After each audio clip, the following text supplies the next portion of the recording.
जय जगन्नाथ। ओं नमो भगवते वासुदेवाय। हे मोर प्रिय भागवत श्रोता बंधुगण, आज सन्ध्यार भागवत चर्चा को प्राचीन चैनल सादर स्वागत जनाऊँगी। आज एक सुंदर संध्या सुंदर मुहूर्त आपण मानकर कल्याण कामना करी आसंता आज आरंभ करवा से सुंदर भागवत चर्चा जे श्रीमद् भागवत महापुराण जे कि जीवनर स्वाध्याय जीवनर अमूल्य संपद कहले अत्युक्ति हे ना, जहाँद्वारा कि आम जहाँ शुणीदे आम मनरे आमर आत्मज्ञान सृष्टि हो जाए, आनंद सृष्टि हो जाए।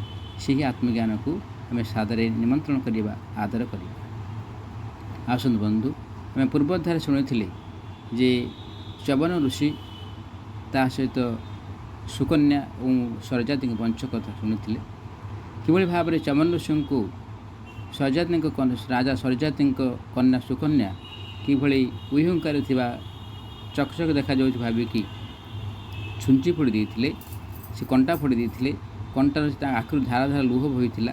ताद्वारा कौन होता ना से जो राजा परिषद वर्ग जाते से जंगल को अपन माने आश्रम को जाते समस्त मूत्र रोध हो जाता। देखिले जे राजा देखिले जे कहीं व्यवस्था है चवन ऋषिंकर किसी आश्रम किसी असुविधा कर जानला सुकन्या कहले बापा मु भूल कर देछि, मत जगजग देखागला से मुझे कंटारे फोड़ीदेली आखि दुईटी को साफल अवस्था है। सी राजा कौन कले ना राजा कले चवन ऋषि पाखे स्तुति गान कले क्षमा मागिले। तापर से समस्ते मूत्ररोध हो जाता, समस्ते से उद्धार पाइले। एभली भाव में राजा सरजाती कौन कले ना सुकन्या को चवन ऋषि विवाह कराइदेले। चवन ऋषि थे अति क्षीणकाय वृद्ध थे। वृद्ध था समय देखिए सुकन्या थे अति युवती थी। युवती अवस्था से वृद्ध वयस्क से चवन ऋषि को विवाह करदे। ये किसी दिन कलापर देखिले जे सुकन्या जो कि युवती राजा से चवन ऋषि भाविले मुझे से युवक होगा आवश्यकता अच्छी। तेणुक देव शिल्पी देव वैद्य होती अश्विन कुमार द्वय भाई आसिले से प्रार्थना कले। प्रार्थना करने फल से नदी जो अच्छी नदी में गाधे सारापर समस्ते युवक हो गले। युवक होगापर से सुकन्या को कहले आम तीन जन सामान देखा जाने देखिले तुम तुम स्वामी को बाछ बाछला तुम स्वामी जो बाछब ताले तुम निश्चित भाव पाइपर। सुकन्या कौन कले स्वामी को तीन जन सामान देख कान कुंडल पिंधि मस्तक मुकुट पिंधि किंतु सुकन्या चिन्ह पारे स्वामी को चिन्हला से जानीपारे ये मो स्वामी। तापर अश्विन कुमार द्वय आशीर्वाद कले से युवक हो गले, वृद्धर युवक हो गले। ये कालातिपात है से पंच कथा कहूली। आम आज शुणा जे नाभाक ऋषि और ता सहित अम्बरीश कथा शुणा। नाभाक और अम्बरीश कथा शुणा ता पूर्व से प्रभुंर से दिव्य नाम को स्मरण करवा जाना जे प्रभुंर से दिव्य नाम भितर कौन से महत्व रही।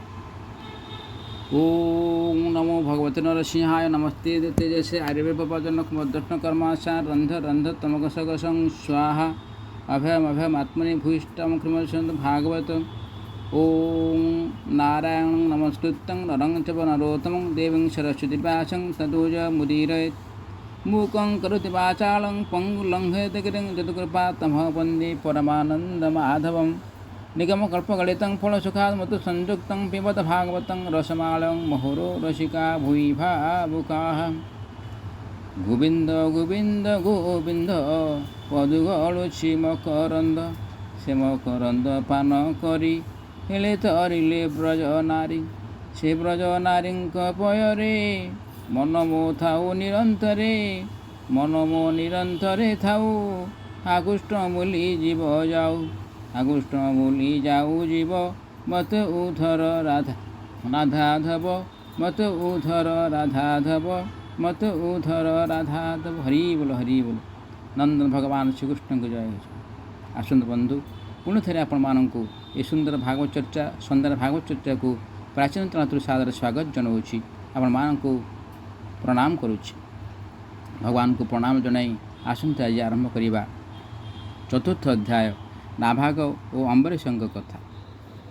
श्री शुकोवाच नाभागो नभगापत्यं जं ततं भ्रातरः कविं जविष्टं व्यभजन्तायं ब्रह्मचारिणमागतं भ्रातारो भक्तं किं मह्यं भजाम पितरं तव तां ममार्य ता भास्भूमान् पुत्रक तदा द्रुथाः इमे अङ्गिरसः सत्र माससत्येद्य सुमेधसः षष्ठं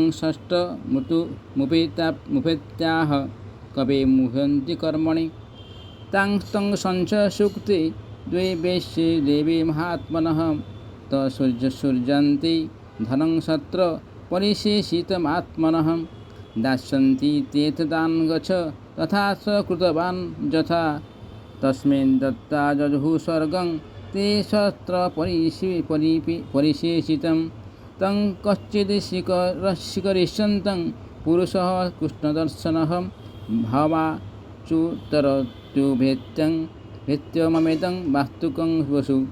आसंता जी ओडिया अनुवाद शुणा। श्री सुखदेव कहले मनुଙ୍କ पुत्र नभकर पुत्र हूँ नाभाग थे। से अनेक दिन पर्यंत गृह त्याग कर ब्रह्मचारी भाव शिक्षार्चन कर गृह को फेरिले। से भाई मान निजर भागपाई नवेदन कलारू से पिता ता हिसारे देवे बोली कहले। मात्र तांक बापा कहले रे पुओ तू तांक कथा मान नाही।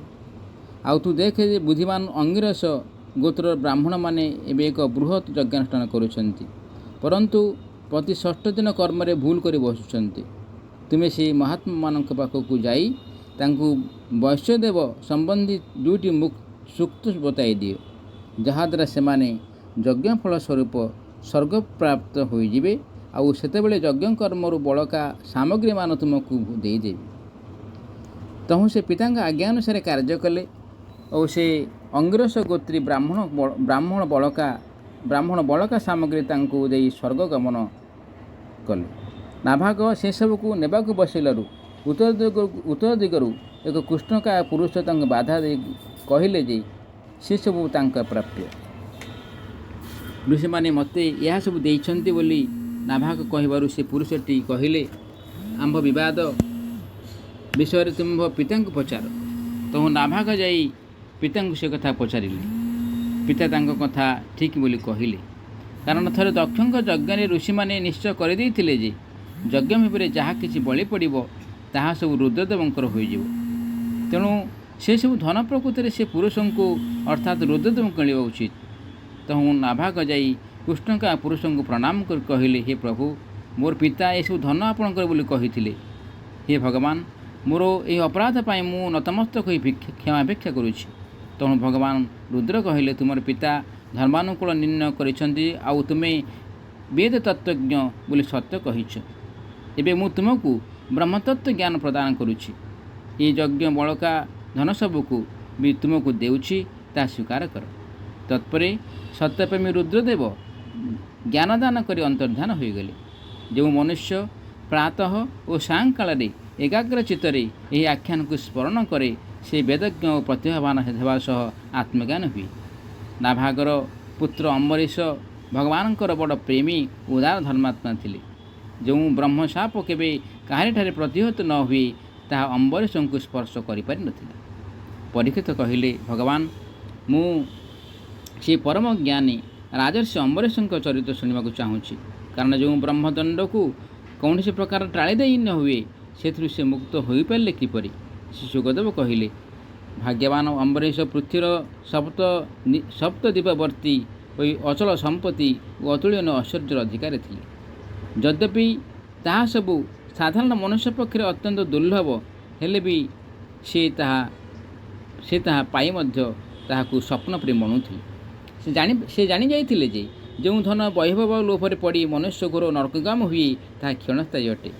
भगवान श्रीकृष्ण ठारे और तांकर प्रेमी साधुजन ठारे तांकर भारी प्रेम थिला। तांकर प्रति प्रेम होगले यही सारा विश्व तार समस्त संपत्ति माटी समान ढेला सम सब जना पड़े। से निज मन को श्री कृष्णचंद्र पदार बेंदरे बाण को वैकुंठनाथ गुणलीला वर्णन ହସ୍ତଯୁଗଳକୁ ଶ୍ରୀହରିଙ୍କ ମନ୍ଦିର ମାର୍ଜନା ଦେଇ କର୍ମରେ ଓ କର୍ଣ୍ଣକୁ ଭଗବାନ ଅଚ୍ୟୁତଙ୍କ ମଙ୍ଗଳମୟ କଥା ଶ୍ରବଣରେ ଲଗାଇ ଦେଉଥିଲେ। ସେ ତାଙ୍କ ନୟନ ଯୁଗଳକୁ ମୁକୁନ୍ଦଙ୍କ ମନ୍ଦିର ମୂର୍ତ୍ତି ଦର୍ଶନରେ ଓ ଅଙ୍ଗକୁ ଭଗବତ ଭକ୍ତର ଶରୀର ସ୍ପର୍ଶରେ ଓ ନାସିକାକୁ ତାଙ୍କ ଚରଣ କମଳରେ ଚଢ଼ା ହୋଇଥିବା ଶ୍ରୀମତୀ ତୁଳସୀଙ୍କ ଦିବ୍ୟ ଗନ୍ଧରେ ଓ ରସନାକୁ ଭଗବାନଙ୍କ ଅର୍ପିତ ନୈବେଦ୍ୟ ପ୍ରସାଦରେ ସଂଲଗ୍ନ କରିଦେଉଥିଲେ। ଅମ୍ବରୀଶଙ୍କ ଚରଣଦ୍ୱୟ ଭଗବାନଙ୍କ କ୍ଷେତ୍ରାଦିଠାକୁ ପଦଯାତ୍ରାରେ ମସ୍ତକ ହୃଷିକେଶଙ୍କ ଚରଣାବିନ୍ଦରେ ଲାଗି ରହୁଥିଲା।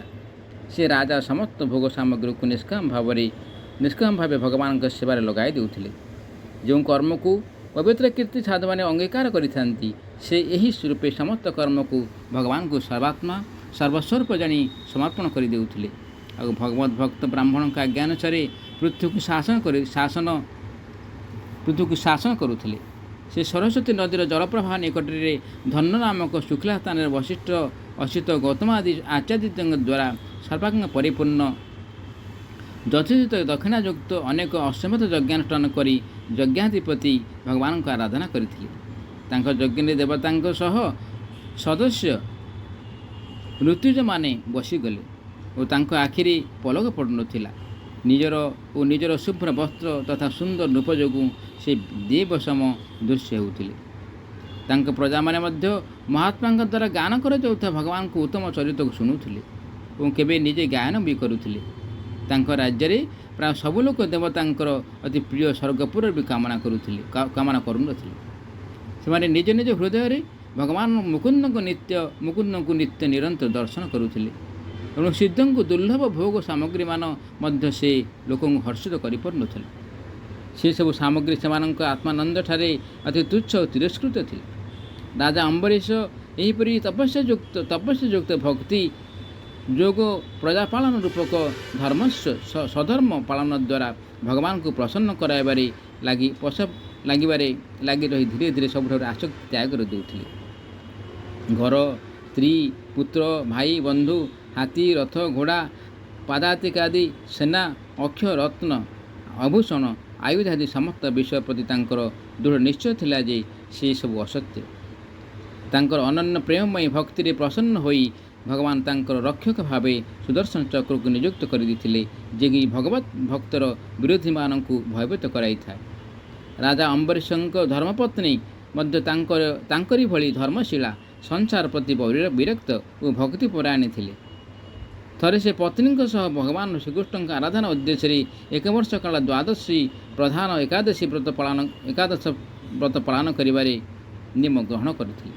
କାର୍ତ୍ତିକ ମାସରେ ସେ ବ୍ରତର ଉଦ୍ଯାପନ ବେଳେ ସେ ପତିପତ୍ନୀ ତ୍ରିରାତ୍ର ଉପବାସ କଲେ। ଅନ୍ତିମ ଦିନରେ ଯମୁନାରେ ସ୍ନାନ କରି ମଧୁବନରେ ଶ୍ରୀକୃଷ୍ଣଙ୍କର ପୂଜା କଲେ।